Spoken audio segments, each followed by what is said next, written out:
మనిషి జీవితంలో ఎప్పుడూ పొంది ఉండేవి ఏవి అంటే రెండే. మీరు జాగ్రత్తగా పరిశీలించండి. ఒకటి అహంకారం, రెండు భయం.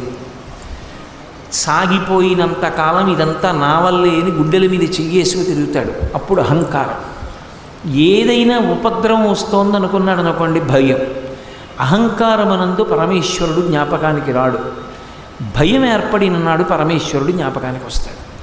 అప్పుడు ఈశ్వరుడు ఏమనాలంటే, నువ్వు కృతజ్ఞుడివి. ఒకనాడు నీ చేత నేను ఒక పని చేయిస్తే అప్పుడు నేను నీకు జ్ఞాపకానికి రాలేదు, నువ్వే చేశాననుకున్నావు. ఇప్పుడు నువ్వు చెయ్యలేననుకున్నప్పుడు నీకు భయం వేసి నన్ను ఆశ్రయించావు, నేను నీకు ఉపకారం చెయ్యననాలి. కానీ ఆయన అలా అనడు. ఆయన అలా అనకపోవడానికి కారణం ఆయన యొక్క దయ.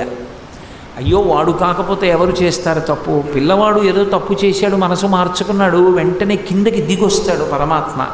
అందుకే అసలు ముందు అహంకారాన్ని తొలగించుకునేటటువంటి ప్రయత్నం చేతనైతే ఆ తర్వాత భయం ఏర్పడి పరమేశ్వరుణ్ణి పట్టుకోవలసిన బెంగ